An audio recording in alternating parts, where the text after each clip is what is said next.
مسعود رشیدی، کارگردان باسابقه و فعال در حوزه سینما و تلویزیون، صبح امروز شنبه 17 آبان 1404 در 68 سالگی از دنیا رفت.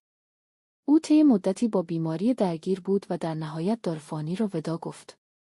بر اساس اطلاعات منتشر شده، مسعود رشیدی پس از دوره‌های درگیری با بیماری به دلیل ایست قلبی درگذشت.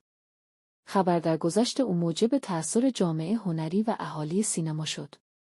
مسعود رشیدی از چهره‌های شناخته شده سینمای کوتاه و تلویزیون ایران بود. او در کارنامه خود ساخت آثاری مانند فرصت سبز تا انتها، حضور شیفت شب و لحظه‌های بحرانی را داشت. همچنین فیلم‌های بلند نیش، مادرم باش، روز از نو، روز طولانی، اینجا کسی غریبه نیست، شوق جوانی و پشت درهای بسته را کارگردانی کرده بود. مسعود رشیدی، دستیار کارگردان و کارگردان، سال 1336 در کرمانشاه متولد شد. وی فارغ التحصیل رشته آمار کاربردی از دانشگاه شهید بهشتی است. وی فعالیت سینمایی خود را در مقام دستیار کارگردانی از سال 1363 با فیلم همه فرزندان من آغاز کرد.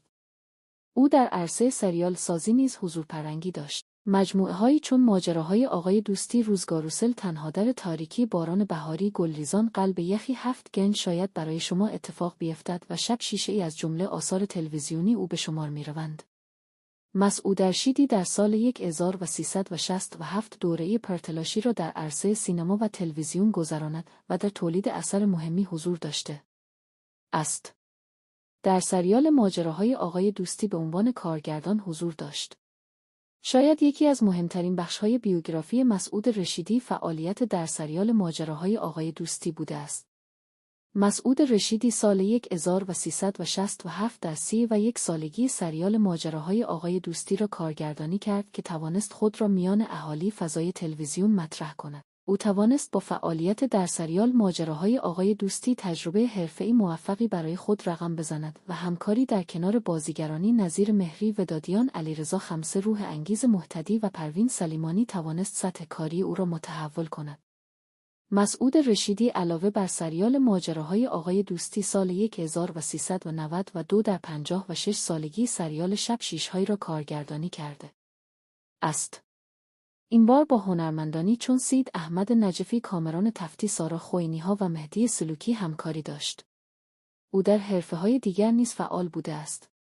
علاوه بر کارگردان به عنوان دستیار کارگردان نیز در سینما و تلویزیون فعالیت داشته است.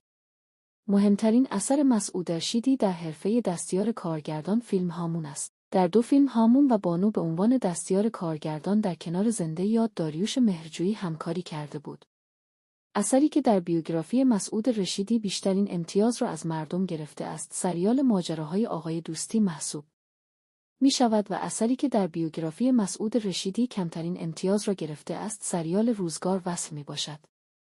اگر در مورد بیوگرافی مسعود رشیدی نکات بیشتری می دانید، حتما برای ما ارسال کنید.